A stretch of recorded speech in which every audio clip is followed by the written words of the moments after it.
Olha só, biodiversidade é o seguinte: conjunto de indivíduos de diferentes espécies de determinado local.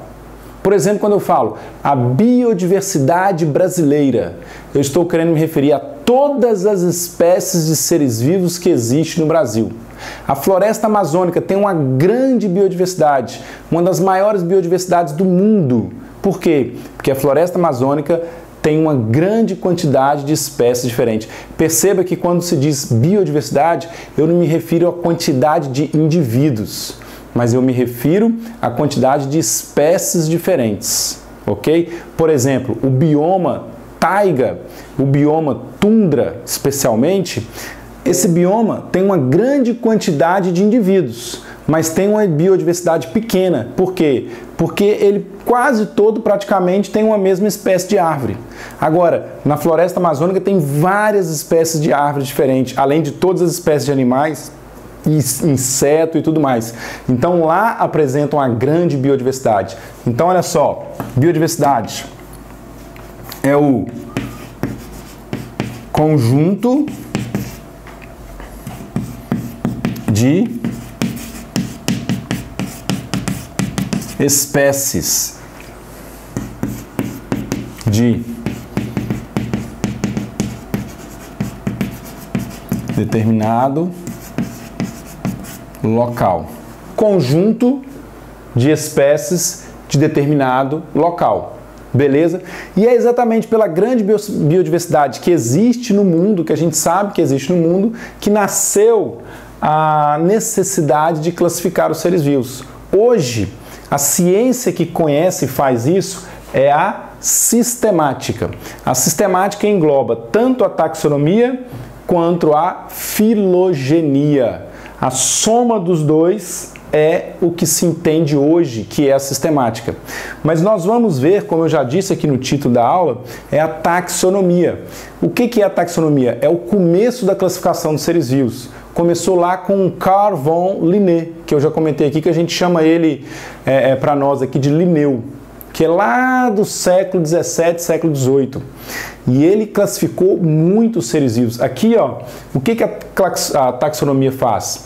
Ela simplesmente reconhece o indivíduo, observa as características dele, morfológicas, fisiológicas e etológicas, e o classifica, sem saber a relação dele com outros seres vivos.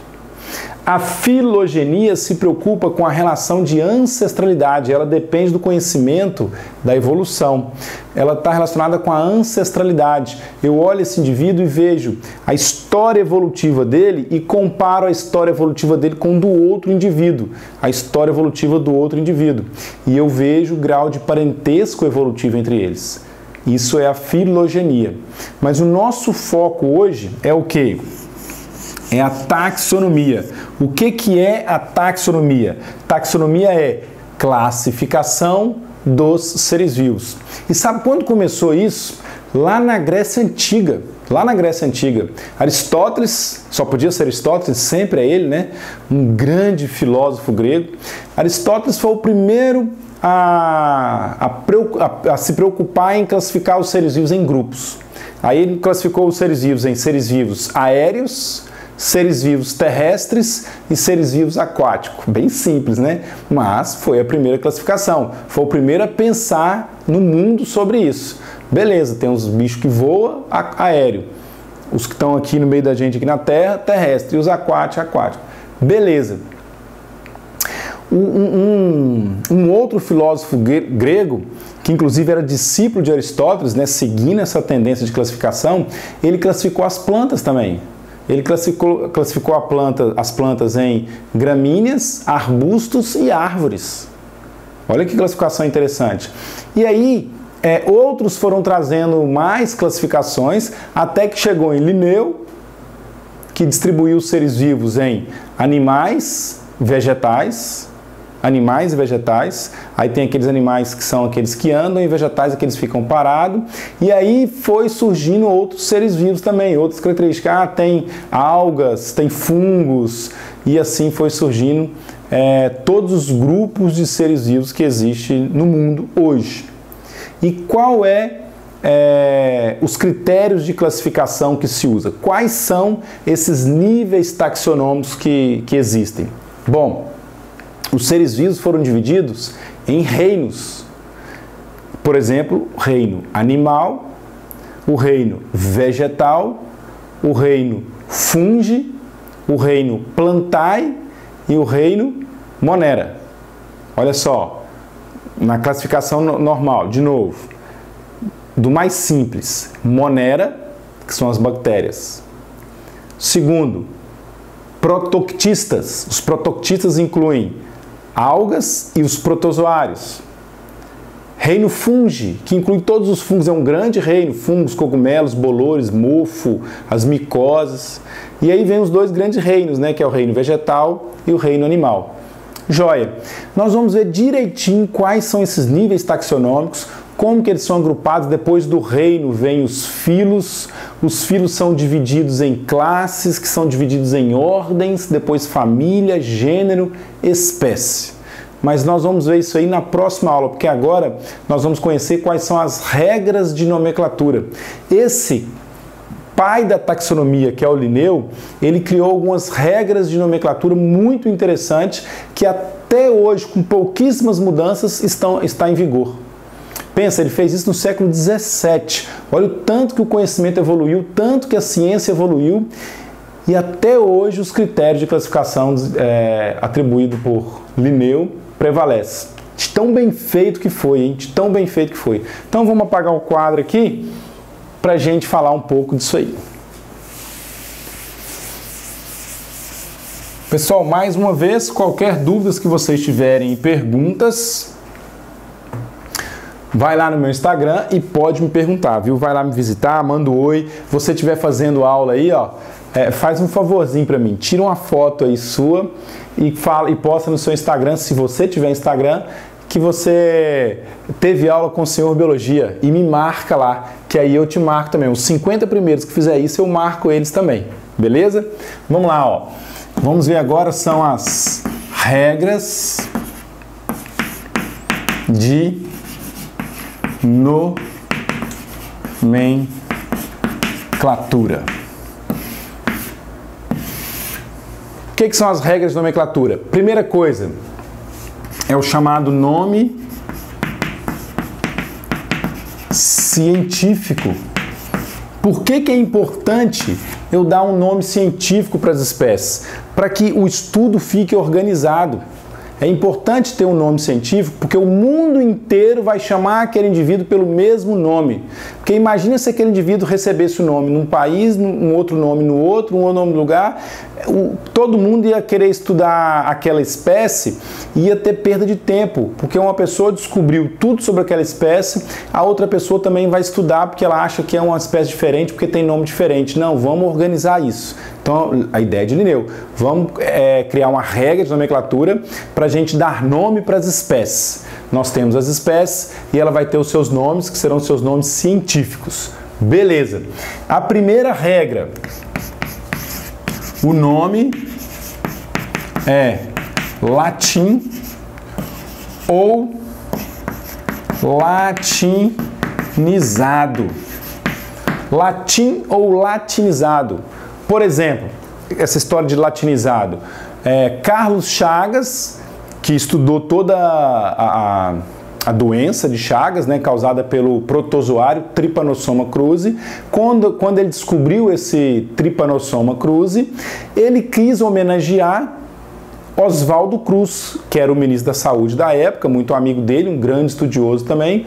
Então, como o amigo dele chamava Oswaldo Cruz, ele criou o nome Trypanosoma cruzi. O cruzi foi uma latinização do nome Cruz. Mas a regra é usar nome latim. Mas por que eu vou usar nome latim? Qual que é a vantagem, qual que é a importância de usar nome latim? Porque latim é uma língua morta. E como língua morta, ela não sofre evolução linguística. Ela não muda com o passar do tempo. Para você ver como a língua pode mudar, veja só como nós falamos a língua portuguesa e como que Portugal fala a língua portuguesa. O nosso português veio de Portugal. mas olha como que a gente fala tão diferente deles. Por quê? Porque nós sofremos uma evolução linguística nossa e eles sofreram a evolução linguística deles. Porque o hábito de falar no dia a dia vai moldando a linguagem, vai mudando ela um pouco. Como o latim é uma língua morta, isso não acontece, então o nome científico dado há 200 anos atrás, ele é dito do mesmo jeito hoje, porque não sofre evolução linguística. Outra regra valiosa, o nome científico é binomial. O que é binomial? São dois nomes que definem o nome científico, sendo que o primeiro nome define o epíteto, olha só, epíteto genérico. Deixa eu apagar essa separação aqui. Genérico. Epíteto genérico. E o segundo nome define o epíteto específico. A bateria da máquina acabou, voltamos aqui com o nome já preenchido, epíteto específico.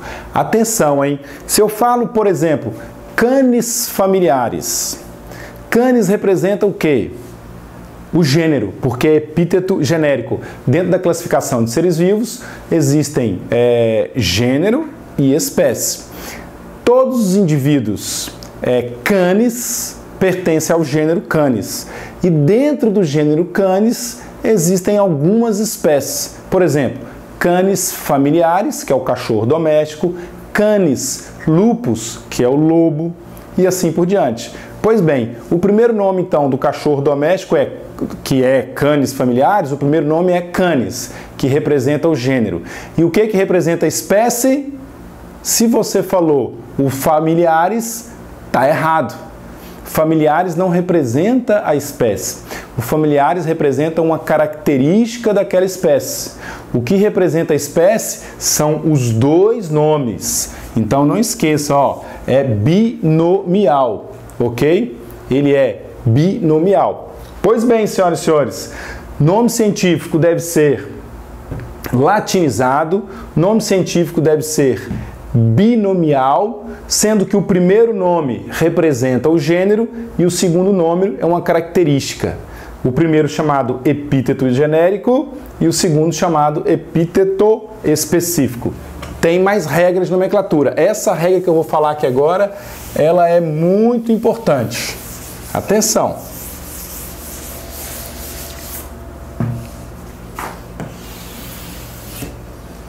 Próxima regra. Ou melhor, a primeira letra do primeiro nome deve ser maiúscula.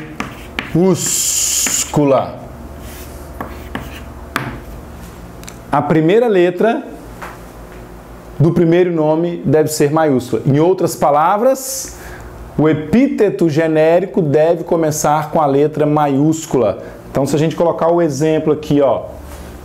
Exemplo.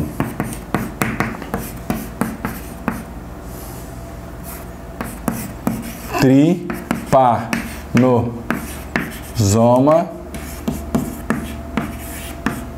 cruzi. Trypanosoma cruzi. A primeira letra somente foi maiúscula e todo o restante minúsculo, ok? Aí eu faço uma ressalva, uma observação. Neste nome especificamente aqui, essa letra C pode ser maiúscula também, porque o epíteto específico está homenageando uma pessoa famosa e de conhecimento notório de todos. Então, nesse caso, o cruzi, como é o nome próprio, vem de um nome próprio, ele também pode ser maiúsculo. Você pode encontrar isso. Então, cuidado. A regra é que o restante é todo minúsculo, mas se o segundo nome designa uma pessoa famosa, uma pessoa conhecida, como é esse nome científico aqui, o segundo nome pode começar com a letra maiúscula também. Outra regra, senhoras e senhores, deve ser destacado no texto. Nome científico deve ser destacado no texto. Como destacado? Bom, se você está escrevendo à mão, o destaque deve ser sublinhado. Então você pode colocar assim, ó. Ele pode ser sublinhado. Então, para o meu nome científico ficar correto, como eu escrevi na mão, eu tenho que fazer isso aqui, ó, sublinhar. Todo nome científico deve ser destacado. Agora, se você escreve digitado pelo computador, ele pode ser em itálico. Itálico. E também negrito. Beleza? Então, ó, deve ser destacado no texto. O nome científico deve ser destacado no texto. Bom, mais regras sobre nome científico. Vamos dar uma questão, antes de continuar mais regra, uma questão que cai em vestibular, escuta essa minha dica aqui que ela é valiosa. Uma questão que cai em vestibular e quem está desapercebido acha que a questão é difícil demais, é o seguinte, cobra isso aqui, ó, cobra isso aqui. Exemplo, já caiu em vestibulares.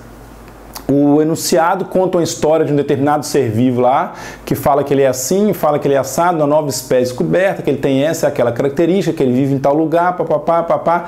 Aí te pergunta, qual o nome científico da espécie? Aí o cara que tá distraído ele fica louco, né? Que é isso? Eu tenho que saber o nome científico, tudo quanto é bicho agora, tudo quanto é espécie, não, tá errado, não pode cobrar isso não, absurdo. Mas na verdade a questão, ela vai trazer 5 alternativas, A, B, C, D e E. 4 delas estarão escritas em desacordo com as regras de nomenclatura. E somente uma vai estar escrita com a regra de nomenclatura certinha. Somente uma. Essa é a certa. Então você não vai ter que saber necessariamente qual que é o nome da espécie. Você vai ter que conhecer as regras de nomenclatura simplesmente. Então uma questão que parece super difícil não é tão difícil assim. E o que poderia estar errado lá? Poderia estar errado, por exemplo, o nome está escrito sem a primeira letra estar maiúscula, ou o nome está escrito com a primeira e a segunda letra maiúscula, sem ser a situação que eu comentei com vocês aqui agora, é de trazer o nome específico de uma pessoa conhecida e famosa. Pode ser que o texto não esteja sublinhado, não esteja em itálico. Olha que detalhe. Você está vendo as alternativas lá, uma está escrito normal, não está em itálico. É o suficiente para estar errado também. Esses são os pontos.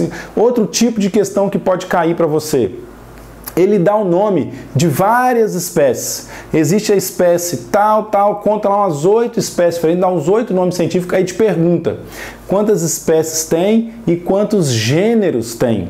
O que você tem que lembrar? Que o primeiro nome designa gênero. E aí o que eles vão fazer? Eles vão colocar alguns nomes em que o segundo nome também é igual. O segundo nome. A espécie tem um primeiro nome e o segundo nome. O segundo nome de uma espécie vai ser igual ao segundo nome de outra. Que relação elas têm? Nenhuma. Um indivíduo pode ser uma planta e o outro pode ser um animal. Não tem qualquer relação de parentesco evolutivo. Mas por que eles têm um segundo nome igual? Porque o segundo nome, que é o epíteto específico, traz uma característica do indivíduo. E essa característica do indivíduo, ela pode ser qualquer coisa. E 2 indivíduos diferentes, absolutamente diferentes, mas pode ter esse segundo nome igual. Ok? Então, o que importa para trazer relação de parentesco evolutivo, para mostrar que eles são próximos, é o primeiro nome, que designa gênero. Beleza. Vamos a mais algumas regras. Essas são as principais, mas tem algumas outras regras também, mais umas 3 aí que a gente tem que se atentar. Vamos lá, deixa eu escrever do lado de cá. Ó. Já anotaram? Já apertaram o pause e anotaram? Então vamos lá. Vamos lá, minha gente, vamos que vamos, força aí. A próxima regra é a seguinte, estou escrevendo de verde, né? Deixa eu pegar o verde aqui. A próxima regra é o seguinte, algumas espécies, elas podem ter subespécies. Então, quando tem subespécie, são 3 nomes. Então, eu tenho, no caso de subespécie,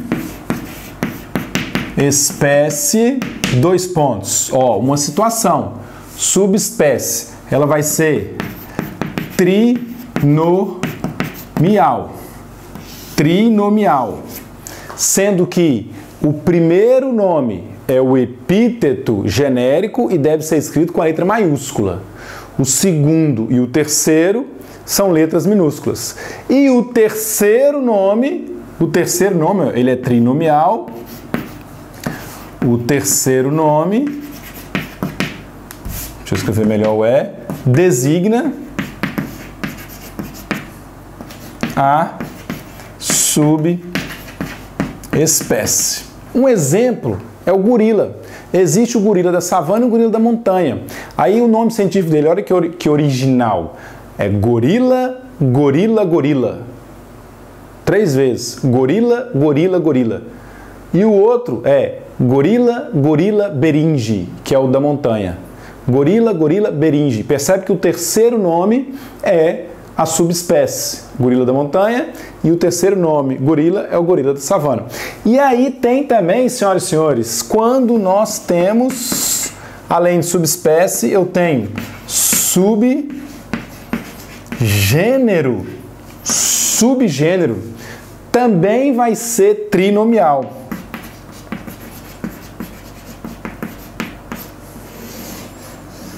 Também vai ser trinomial e nesse caso é o segundo nome que designa o subgênero. O segundo nome designa o subgênero. E o detalhe, ele deve ser maiúsculo. Então, como que você vai saber quando você estiver diante de um nome trinomial, se você está diante de um nome que se refere a uma subespécie, ou se você está diante de um nome que se refere ao subgênero? Simples. Se o segundo nome tiver também em letra maiúscula, é subgênero. Se o segundo nome tiver com letra minúscula e o terceiro também, é subespécie. Beleza? Essa é uma dica importante. Mais uma dica. Nossa aula já está acabando, mas temos tempo para mais uma dica.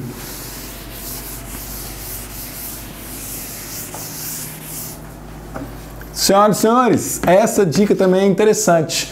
Quando você está escrevendo um texto e você já citou o nome da espécie, você pode abreviar o nome do gênero. Então, ó, o epíteto genérico pode ser abreviado. O epíteto genérico pode ser abreviado. Por exemplo, se você está falando sobre o mosquito da dengue, o Aedes aegypti, e você já citou Aedes aegypti ali, você pode colocar Aedes aegypti. Abreviar o primeiro nome. E para finalizar, você pode usar a abreviação SP, não é de São Paulo não, é de espécie, quando não sabe a espécie. Olha esse, anota esse aí. Por exemplo, você está se referindo a uma determinada espécie, por exemplo, que causa malária. Tem um Plasmodium vivax, Plasmodium malariae, Plasmodium ovale, Plasmodium falciparum, que é o mais grave de todos, que causa... Então você não sabe exatamente qual espécie que é, mas você sabe que é o Plasmodium. O que você pode fazer? Você pode escrever lá Plasmodium SP. O SP é uma abreviação que designa que são um espécime do gênero Plasmodium. E se você estiver falando no plural, você coloca SPP. Beleza? Muito bem, galera. Essas são as regras de nomenclatura. Eu já falei para você como que isso aí cai em prova.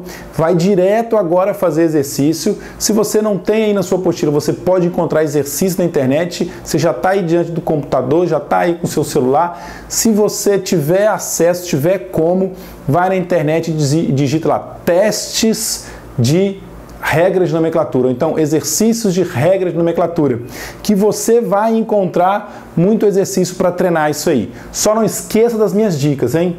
Espero que você tenha gostado da aula. Um grande beijo no seu coração, força e coragem aí, continua seus estudos, continua na sua meta, que você vai chegar lá. Essa pandemia vai passar. Tchau!